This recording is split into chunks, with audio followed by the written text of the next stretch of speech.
eines der grössten Krebsgeschwüre ist auch das Minderwertigkeitsgefühl. Und ich bin ja nichts und kann nichts und ich sollte noch das. Das sind gesellschaftliche Probleme.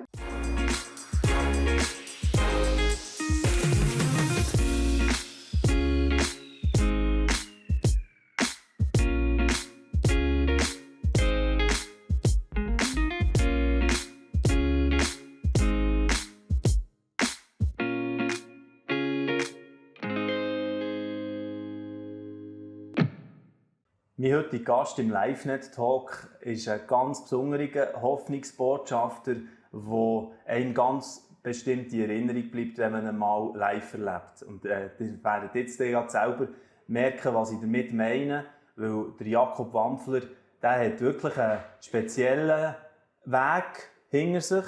Herzlich willkommen zuerst auf einmal, Kobi, gell, hier bei uns. Danke vielmals. Ich freue mich sehr, dass wir heute einmal, eben über den Weg, den du zurückgelegt hast über die Jahre bereits und wie du seit manchem Jahr unterwegs bist auch mit deiner Lebensgeschichte, gell?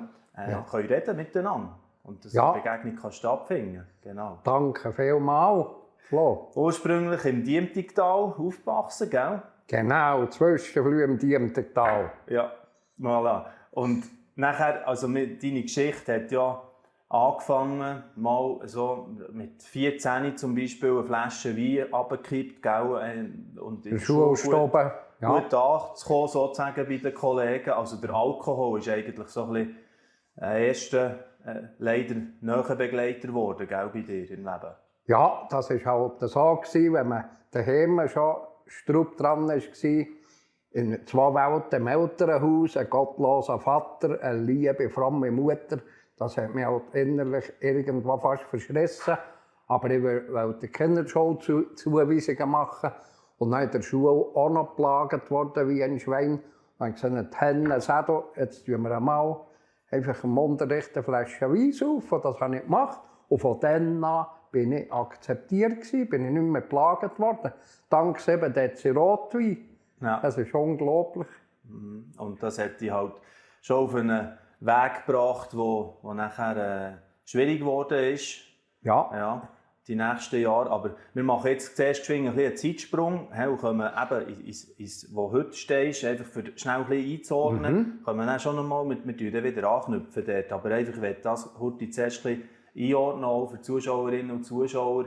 Jetzt ist er nämlich seit bereits 18 Jahren unterwegs, führt auch genau Buch und hat x Einsätze, wo er die Geschichte erzählt, im In- und Ausland, über die Sachen, die er auch in den 2 Büchern geschrieben hat. Das eine war vom Wirtshaus ins Bundeshaus und nachher ist es vom Bundeshaus ins Passantenheim, wo wir hier so ein bisschen verbildlicht haben, wo du heute auch noch dran bist und wirkst, gell? Ja. Aber eben, schon verrückt, einfach die Geschichte, die dann, du erlebt hast, wo du jetzt aber auch heute erzählst, unter anderem auch in unserem Videoformat vom LiveNet-Talk, wo wir heute auch noch mal drauf kommen. Ja. Genau. Einfach das wollte ich noch schnell ein bisschen wollen. Heute bist du 63 und immer noch unterwegs, sehr viel, im Geist jung geblieben. Aber machen wir die Zeitreise noch mal ein bisschen zurück. Ist gut. Machst du eigentlich Geschichte noch erzählen, wenn du sie schon 1000-mal erzählt hast? Wow, aber das ist ein Geheimnis. Einfach, ich sage auch einfach, hilf mir oder dann geht das wieder los und es nützt sich nie ab, weil einfach das grandiose Wunder von Jesus bewirkt. Wenn ich nur auf mich würde gucken, dann hätte ich auch schon einfach ein bisschen monoton anlieren. Aber irgendwie, das ist verrückt, aber in diesen Konfklassen, es ist ging um mich, wie wenn ich es das erste Mal erzählen würde. Das kann ich auch nicht nachvollziehen. Ja. Wow.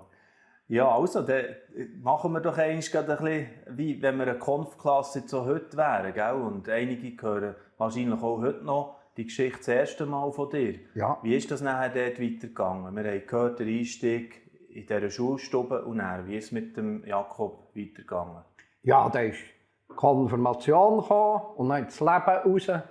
Nach dem Schulstubenzeug habe ich wieder gar nicht mehr angerührt, weil ich das erreicht habe, was ich wollte. Aber nach der Konfklasse, nach der Konfirmation, wo ich in das Leben raus bin Und alles ist schief gegangen mit der Berufswahl, mit x Sachen. Und die Handelsschule Spiez ist abverreckt wegen der französischen Sprache und alles. Dann habe ich da mich angefangen zu bechern und das nicht zu knapp. Habe ich gemerkt, wenigstens das gibt mir ein bisschen Freiheit. Das kann ich mir aushalten. Auch wenn ich allein bin, wenn ich nicht einmal Französisch lernen kann. Und der Alkohol tut das entspannen, entschärfen. Und dann ist es weitergegangen mit Suizidversuchen und mit einem Absturz nach dem anderen. Und x-mal im Spital und das und das. Es war einfach nachher verrückt. Der Abstieg ist rasant gegangen, wie verrückt. Mhm. Und wo ist und wie ist dann nachher eben der Jesus reingekommen? Ja, der ist mehrmals reingekommen und er hat sich grenzenlos anstrengen. Einmal, als ich beim dritten Selbstmordversuch, als ich den Universal Cocktail gemixt und dort in Bern im Bahnhof von der Führung in einer Sponte war und mich dort schiessen einsperren wollte. Nach 3 Stunden weiss ich, dann putzen, dann bin ich dann hoffentlich schon verreckt. Und dann setze ich wie einen Klebstoff an diesem Täschchen. Auf das Maul ruft eine Stimme Jakob. Und ich habe überall rumgegaffert und da war gar niemand der, den ich gekannt hätte. Dann bin ich aber vom Stuhl runtergekippt und bewusstlos geworden. Dann kommt die gleiche Stimme die vorher meinen Vornamen gerufen hat und hat mir 3 Fragen gestellt. Die erste war, warum führst du ein solches Leben? Die zweite war, warum hast du jetzt das gemacht? Und die dritte Frage war, hast du das Recht, das Leben, das ich dir geschenkt habe, einfach gewaltsam fortzuschmeißen? Dann hat er noch gesagt, ich gebe dir jetzt noch eine Chance, aber jetzt tu es dann mal ergreifen, sonst ist es dann vielleicht irgendwann einmal zu spät. Und als dann meine Augen sind aufgegangen, ist ein Arzt an mein Bett gekommen und gesagt, Herr Wampfler, unglaublich. Wir hätten nicht geglaubt, dass ihr normal erwacht. Ihr seid auf der Intensivstation vom Berner Inselspital. Ihr seid jetzt eine Woche lang im Koma gelegen. Und der Gift-Cocktail, den ihr gefressen habt, hätte gelangt, für 2 Leute umzubringen. Und ihr habt das überlebt. Jetzt doch einmal überlegen, was da mit euch abgeht. Aber dann bin ich dann sofort eingeschlafen, weil das noch. Aber wenn ich da das zweite Mal erwacht und schon eine klarere Birne hatte, ist der diemte Tower Granitschädel endlich ein bisschen aufgeweicht gewesen. Und ich gemerkt, da passieren schon verrückte Wunder. Das war Jesus, der mit mir geredet hat. Das ist einfach völlig verrückt. Und dann konnte ich überleben, auch wenn sie mich nachher in die Waldau eingesperrt. Zuerst Gummizellen wochenlang. Das war ein fensterloser Raum, keine Türfallen, und keine Kleider, nur im Pyjama dürfen sein und eine geschlossene Abteilung und eine normale Abteilung. Aber dann hatte ich da schon eine Hoffnung gewusst, er hat alle Register ergriffen, weil er nicht will, dass ich verrecke. Ja. Er hat noch etwas vor mit dir. ja, allerdings. Also wirklich. Und ja. Das kann man ja jetzt, wenn man dann hat gesehen, was weitergegangen ist, gell? Jetzt können wir fast gesagt, eine gewisse Strecke in den Rückspiegel schauen bei dir, oder? Und sagen, ja, das ist näher gekommen. Ja. So wie der erste Buchtitel geheissen hat, vom Wirtshaus ins Bundeshaus, dann ist die Zeit im Bundeshaus irgendwann mal gekommen, dort, gell? Ja. Was hast du dort für eine Rolle gehabt? Ja, das war verrückt. Ich bin ja als hoffnungsloses Modell nachher nicht auch platziert worden als unvermittelbarer Fall. Und nachher, das war ein Ding von IV.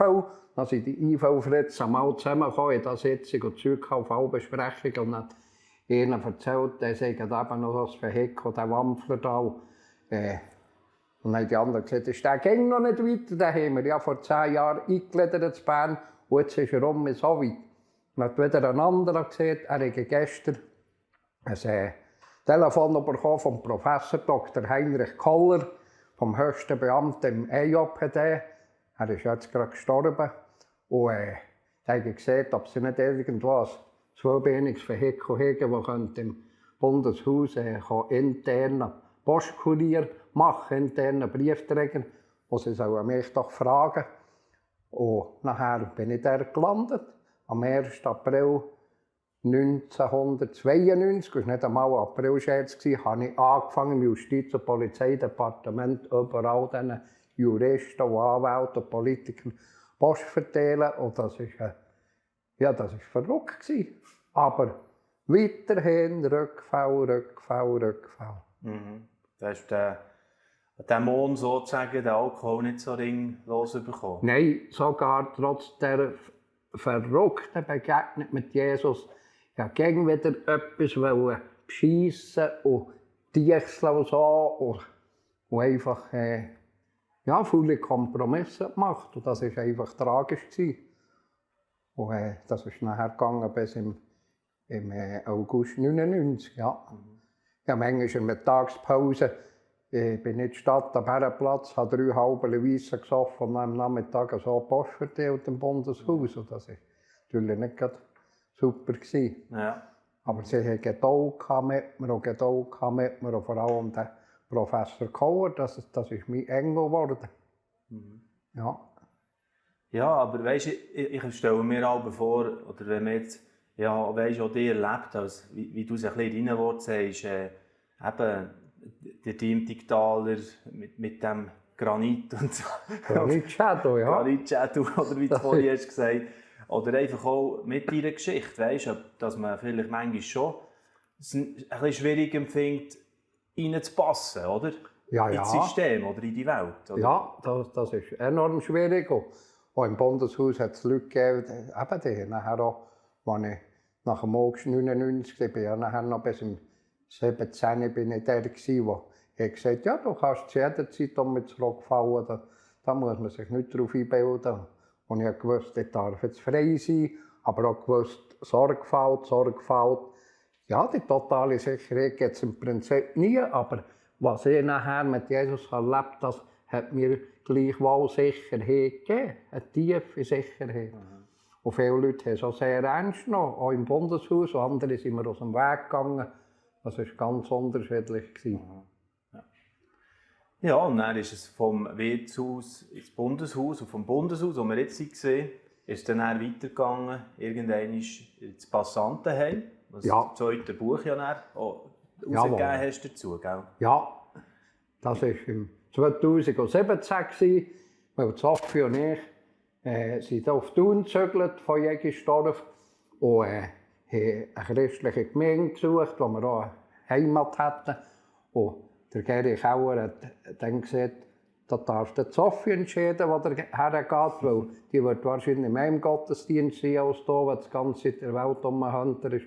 Und dann sind wir eben auch mal in die Heilsarmee und dann hat Sophie beim Heimlaufen gesagt, hier will die hergehen, das ist wie eine Familie. Und dann habe ich gesagt, gut, dann gehe ich gerne her, das ist ja eine Gemeinde, die mir entspricht. Auch von meiner Vergangenheit her, das ist natürlich Suppe, Seife, Seelenheil. Das ist grandios. Wenn wir dort anfangen, zu Predigt gehen, in den Gottesdienst gehen, und nebendran ist so eine uralte Hütte gestanden, das heisst, das ist das Passantenheim oder eben eigentlich eine Herberge für Leute, die wirklich miserabel zu Weg sind. Und Dienstag und Donnerstag dürfen wir dort Hotel nehmen, wenn sie so ein gemeinsames Nachtessen haben. Dann habe ich gesagt, das mache ich. Das interessiert mich. Und dann bin ich dort am Abend, an einem Dienstag eben her und mit diesen Leuten in diesem Haus gemeinsam am Tisch gesessen, Frauen und Männer, die unheimlich gezeichnet waren vom Leben. Und auf einmal sagt das in mir innen, hier gehörst du her. Und dann habe ich gesagt, was, hier gehörst du her? Ich tue schön bis 65 in Bundeshütte ruhige Kugeln schieben und das Papier verteilen und so. Das ist keine Frage. Und die Stimme ging um mich und gesagt, hier gehörst du her. Ich habe gesagt, ja, ich war ja Tausende von Mal ungehorsam in meinem Leben. Offenbar ist das nicht harmlos. Und dann habe ich mit den Verantwortlichen geredet und dann habe ich Kündigung geschrieben und habe die im hochheiligen Justiz- und Polizeidepartement meinem Vorgesetzten gegeben. Dann ist da noch etwas abgegangen. Er hat gesagt, du Köbel, hast ja in deinem Leben Mengen trostlosen Blödsinn gemacht, aber das, was du jetzt machst, das stellt noch alles bisherige in Schatten. dass du so eine gute Bundesstelle einfach gehörst und zu der Heilsarmee gehst und zu dem Pakt auch von einem miserablen Lohn, der gehst du krampfen. Er hat gesagt, erstens ist das kein Pakt und zweitens weiss ich genau, was ich jetzt mache. Und ich habe das durchgezogen und nachher im Dezember 2017 habe ich im Passantenheim als sogenannter Betreuer anfangen zu arbeiten. Und dort bist du jetzt immer noch dran, 6 Jahre wären das jetzt? Ja, dort bin ich nach wie vor dran, 70%. Ja. Und ich habe gemerkt, jetzt bin ich noch ins Zentrum wirklich von meiner Berufung gekommen. Ja. Weißt du, das sage ich nicht wertend. Ich habe im Passantenheim 1000-mal strenger als im Bundeshaus.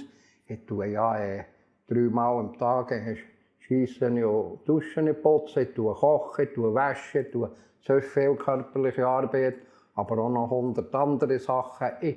Manchmal, wenn ich am Abend heimgehe, tut mir jeder Knochen weh, aber ich bin glücklich, ich bin erfüllt, ich bin in meiner Berufung. Ich darf jetzt noch das machen, was wirklich, es geht nichts schöner als mit, das ist auch nicht wertend, aber gleich irgendwo nichts schöner als mit Menschen zu arbeiten. Und Menschen, die nicht erleben, die noch Strübergeschichten haben als ich, einfach zu lieben. Und nicht in dem, dass man einen Bibelvers um einen Grind umschlägt, sondern in dem, dass man ihn liebt.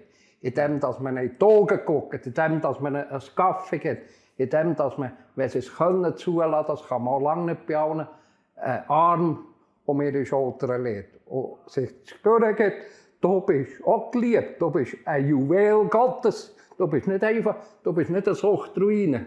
Eine Frau hat mir mal gesagt, wieso gehst du mir jetzt ein Sandwich, ich bin ja nur so ein Dreckjunkie. Und dann hat sie gesagt, nein, du bist kein Dreckjunkie, du bist eine kostbare, wertvolle, wunderbare junge Frau. Das kann man gar nicht beschreiben, was ich dort alles erlebe. Einmal habe ich gerade in einem Bericht gelesen, oder ist in der Zeitung gekommen, überall, dass 1/3 der Schweizer Bevölkerung sich müde und erschöpft fühlen heute und psychische Probleme haben. Also viel nicht, weißt du, also scheinbar, wir haben ja eigentlich in der Schweiz, weißt, super Verhältnis, sicher und so, alles stabil, hat man das Gefühl. Also es beschäftigt mich aber schon, dass es so viele Menschen gibt, die aber völlig am Limit sind oder nicht, eben das Leben nicht auf die Reihe sozusagen überkommen. Ja. Wie gehst du mit dem um oder wie beobachtest du das? Ja, ich probiere einfach auch Sachen herauszufinden. Ich tue wirklich, wenn sie es zulassen, mit den Leuten über ihre Vergangenheit zu reden, aber ich habe einen weiteren Blick, ich beobachte auch das gesellschaftliche Ding so alles. Und gerade genau aus dem, was du vielleicht gesehen hast. Die Schweiz, das Schlaraffenland, das Superland, wir sind ja die fleissigsten Leute der Welt und wir scheffeln Geld und das haben wir uns selber zu verdanken, dass alles so super läuft und so. Und die Bestimmungen sind klar, man tut die Leute herzüchten, man stellt Anforderungen bis zum geht nicht mehr und viele von den Jungen zerbrechen heute an dem. Und was nützt dir der goldene Käfig, wenn du zur Sau gehst? Und dort sind viele von diesen Gründen, warum viele Leute nicht mehr lenken. Wir lenken nicht mehr. Das ist einfach verrückt. Wenn ich auch merke, in den Konklassen überall, eines der grössten Krebsgeschwüre ist auch das Minderwertigkeitsgefühl. Und ich bin ja nichts und kann nichts und ich sollte noch das. Das sind gesellschaftliche Probleme. Einfach das hochstechende, herzüchtete System, das viele Leute nicht mehr ertragen können. Ja, das ist eben schon, was nützt es, wie Jesus sagt, die ganze Welt zu gewinnen, wenn er, aber meine Seele am Schluss, wenn ich das verliere. Kaputt geht, was zur Seele geht, ja. Das ist eben kein Garant, sozusagen, was wir als Rahmenbedingungen antreffen. Ja. Genau. Und das müssen wir auch da mal überdenken und sagen, weniger wäre mehr in diesen Bereichen. Ja. Was hat dir geholfen für, weißt du, sagen wir, psychisch und in all diesen, auch beim Suchtthema, stabiler zu werden, gleichwohl, weißt, dass du kannst sagen, mal, ich kann meinen Anforderungen heute meistens gut gerecht werden. So. Das waren ganz verschiedene Sachen. Auch Sachen, die ich endlich eingesehen habe. Oder ganz viel so als Eingestehende. Meine wunderbare bettende Mutter, die gegen an mich gelobt hat. Auch wenn sie gar keinen Grund mehr hatte. 25 Jahre bin ich in diesem Scheiß und sie hat 25 Jahre gebettet. Und 25 Jahre ist es noch weiter gegangen und sie hat stur weiter gebettet.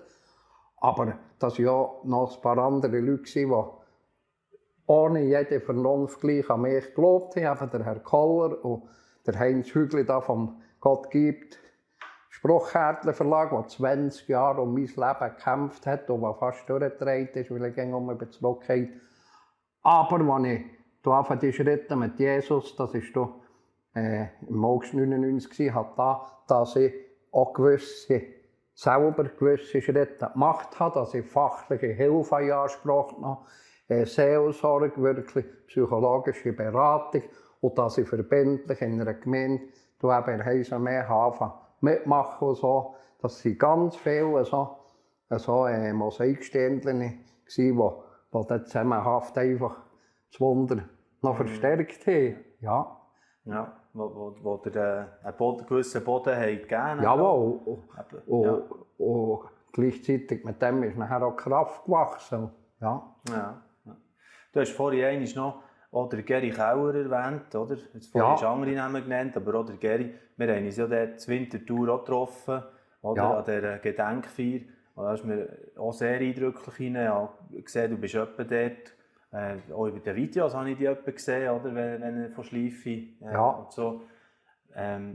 Also schon so auch Väter, die wichtig waren, für dich, für weiter zu gehen. Oder auch für Identitätsthemen wahrscheinlich, wie du jetzt angesprochen hast, Minderwertigkeit und so weiter, oder?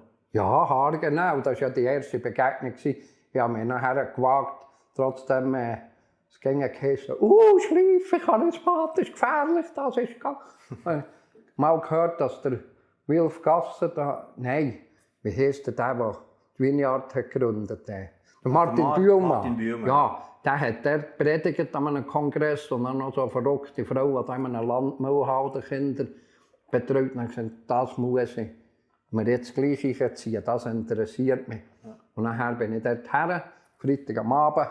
Und dann ist so vom linken Bühnenrand her ist ein grosser Mann mit einer weißen Mähne vorgetrappelt und so. Und dann haben sie gesagt, das sei jetzt der Geri.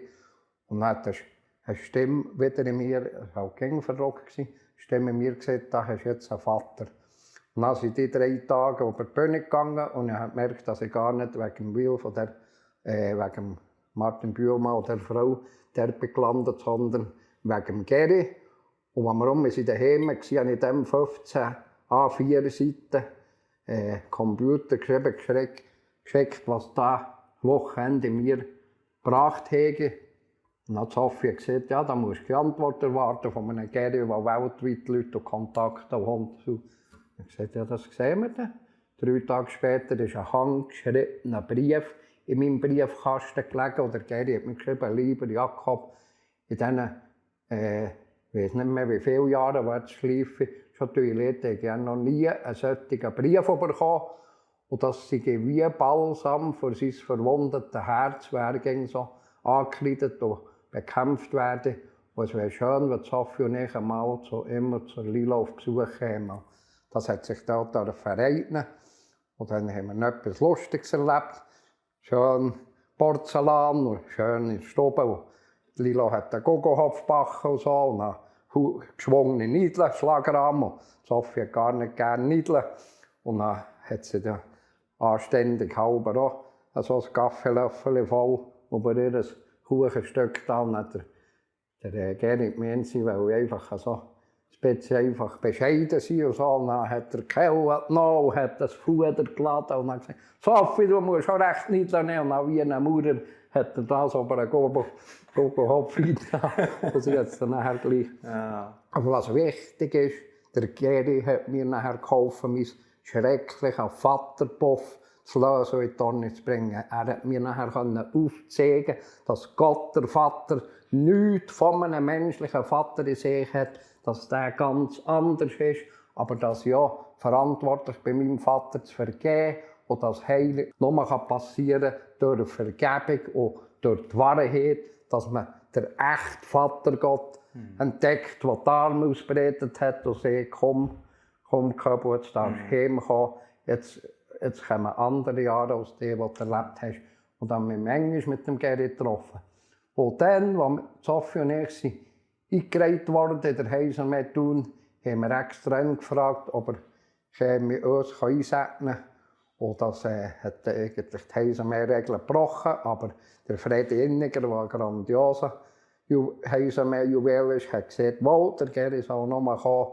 Und dann hat Sophie und mich eingesegnet, durch euch sagen, das hat fast heute abgedeckt, was er gebetet hat. Also haben wir viele herrliche Sachen erlebt. Und das einzige Lied, das der Geri einmal öffentlich gesungen hat auf einer CD, ist das Lied «Vater», das ist die Originalversion auf Englisch. Und das hat er auch gesungen. Und im Alt-Luxemburg, an einem Jugendtreffen, habe ich das Lied abgespielt. Und die Jungen haben auf das auch reagiert. Und dann haben wir die halbe Nacht auf Vaterverletzungen auseinandernehmen. Weil der Geri Kauer, das ist... Ja, weißt du, was mir am meisten geblieben ist? Von der Gedenkfeier beim Winterthur von Geri Kauer. Nein. Er war etwa gleich alt wie du jetzt, als er die Stiftung Schleife überhaupt gestartet hat. Ja. Also sie zusammen natürlich, Lilo und er, die sie die Berufung haben bekommen. Also das zeigt, eben ähnlich wie wir ja von den biblischen Figuren manchmal oder lesen, von diesen grossen Geschichten sozusagen wie Moses, es kann auch im Alter noch abgehen. Ja, das kann im Alter noch abgehen wie eine Rakete. Und so. Das ist nicht eine Frage eben vom Alter, sondern vom Inneren, vom an der Quelle bleiben, von der Jesus-Verbindung, vom guten Hören und sich gegen um mich brauchen. Das ist so herrlich, das ist so ein Geheimnis. Und der Geri ist ja dann an dieser Einreihung ist er bei uns am Tisch gesessen, wo meine Familie ist. Und hat er noch meinen Bruder gesegnet, weil er so gut zur Mutter guckt und so. Und sieht, das werde ihm Gott auch mal vergelten. Und dann war noch so Hammer. Nach der Gedenkfeier bin ich so gestiegen und gegen das Oberland gefahren. Und der Geri und meine Mutter waren noch gleich alt. 2 Monate Unterschied. Und als ich gegen Thun zufahre, läutet mein Bruder an und sagt, wahrscheinlich tut heute Abend die Mutter sterben. Dann ist einfach die Mutter eingeschlafen und zu Jesus gegangen, am gleichen Tag, wo der Geri, der ein Jahrgänger war von ihm, wo wir an dieser Gedenkfeier waren. Gerade dann? Wo ja, am gleichen Tag, wo wir uns gesehen haben. Hey, okay. Und dann waren wir am Abend 10 vor 10 noch 6 Jahre bei diesem Generationenhaus und haben Abschied genommen von der Mutter. Ja. Hey, du, also Jakob, wenn wir jetzt hier unser Gespräch haben und wir können ein bisschen philosophieren, eben, was dein Leben dir gelehrt hat und so weiter. Wenn jetzt so, man sagt doch auch, wie eine Minute Zeit hättest du noch so ein bisschen eine Botschaft an die Bevölkerung zu richten, was wäre das, was brennt dir auf dem Herzen, was du noch so vielleicht zum Schluss willst gesagt haben? Einfach das, ihr lieben Leute, Männer, Frauen, Giel und Modis, schau nicht auf das, was du erlebst, was du fühlst, was du mitmachen musst. Schau auf das, was die Wahrheit ist. Und du hast vielleicht das Gefühl, du siegst nichts, oder du längst nichts, oder das ist nicht gut, und das ist nicht gut, und das ist nicht gut. Und tu das heute hören. Ich bitte dich wirklich von Herzen darum, tu das heute hören. Jedes Gefühl, das du hast, von Selbstmitleid oder vor allem von Minderwert, tu das alles hören. Es gibt einen, der Jesus, der wirklich gelebt hat, der dich im Visier hat, der dich liebt, der eine sture Liebe hat zu dir, der sagt, du längst 100-fach bei mir, du musst nicht auf Menschen gucken, du darfst auf mich gucken. Und ich will da deine Verletzungen heilen, ich weiss, was du gelitten hast, ich kenne deine inneren Zweifel und Verletzungen und Misstrauen, das darfst du mir alles herschmeißen, du darfst mir sogar Vorwürfe machen, ich mag das verleiden, aber ich möchte dich in meiner Arme lieben. Du bist so wertvoll, du bist ein Juwel, du bist ein Unikat Gottes auf der Erde. In meinem Wort habe ich schon gesehen, ich habe dich in meine Hand eingezeichnet. Und ich weiss, wie manches Haar du auf dem Kopf hast. Ich habe dich wirklich im Visier, du bist mir nicht egal. Und dein Leiden hat mich auch zum Krieg gebracht. Schmeiß dich heute in deine Arme und du wirst es nie bereuen. Ich kann dir das erzählen, wenn ich nicht 100%ig überzeugt wäre, würde ich dir nie so etwas an den Kopf schmeißen. Aber ich weiss, er ist auf deiner Seite. Und du wirklich das ernst nehmen. Du wirst Liebe pur erleben. Nicht sorglos und nicht schwierigkeitenlos, aber mit Jesus an deiner Seite, der dich nie aufgeht, der sagt, nichts und niemand kann dich nochmal aus meiner Hand reissen. Ich bürge dafür. Merci vielmals, Jakob Wampfler, dass auch hier noch einmal einfach dein Herz hast reden und deine Leidenschaft. Und wir ein bisschen zusammen dürfen zurückschauen auf das bewegte Leben und wo du hoffentlich noch viel weitere Einsätze fortlaufend kannst machen. Was sind es? Was hast du gesagt? 2600? 1600 wo du schon hast machen. Und jetzt habe ich wieder für die nächsten Monate, Oktober, November, Dezember 15, Konfisätze vom Thurgau über die Innerschweiz bis auf Adelboden. Und das begreife ich auch nicht. Jetzt bin ich 63-jähriger Knüttel mit einem weißen Gestrüpp auf dem Grind und gleich würde nicht zu diesen Teenies eingeladen, aber ich bete darum, hilf mir, Herr, dass ich sie ernst nehme. Hilf mir, dass ich sie dort abhole, wo sie sind, in dem, was sie plagen, in dem, was sie leiden. Und dann darf ich einer von ihnen sein, irgendwie. Und dann reagieren sie auch, weil sie spüren, er liebt uns, er akzeptiert uns, er kommt uns auch nicht moralisieren oder Floskeln um den Grind schlagen, sondern er liebt uns. Und das ist einfach wichtig. Die Giel und Mode, die Zukunft sind von unserem Land. Ich glaube, du hast eine Botschaft, die total wichtig ist in die Zeit hinein. Darum bin ich jetzt so sehr dankbar, dass du heute hier bist im LiveNet-Talk. Und danke viel mal für dein Engagement gerne wieder. Eben gerade auch in die Jungen, wo du so viel investierst. Der Jakob Wampfler und seine Geschichte könnt ihr auch noch genauer entdecken in diesen Büchern, die ich ein paar Mal erwähnt habe im Talk jetzt schon. Die kann man natürlich nach wie vor so bestellen. Vor allem das Aktuellere empfehle ich sehr gerne, wo er eben darüber schreibt, über seinen Weg, der vom Bundeshaus nach ins Passantenhaus weitergegangen oder ins Passantenheim weitergegangen ist. Danke vielmals für euer Interesse und bis gleich wieder. Dieses Video ist nur möglich dank freiwilliger Unterstützung der Community. Unser Ziel ist es, täglich ein neues Video zu veröffentlichen. Um dieses Ziel zu erreichen, suchen wir 365 Videopartner, die uns mit je 150 Franken pro Jahr unterstützen. Als Videopartner trägst du direkt dazu bei, dass noch mehr Menschen das Evangelium hören und im Glauben ermutigt werden. Melde dich jetzt als Videopartner an unter www.livenet.ch/Videopartner.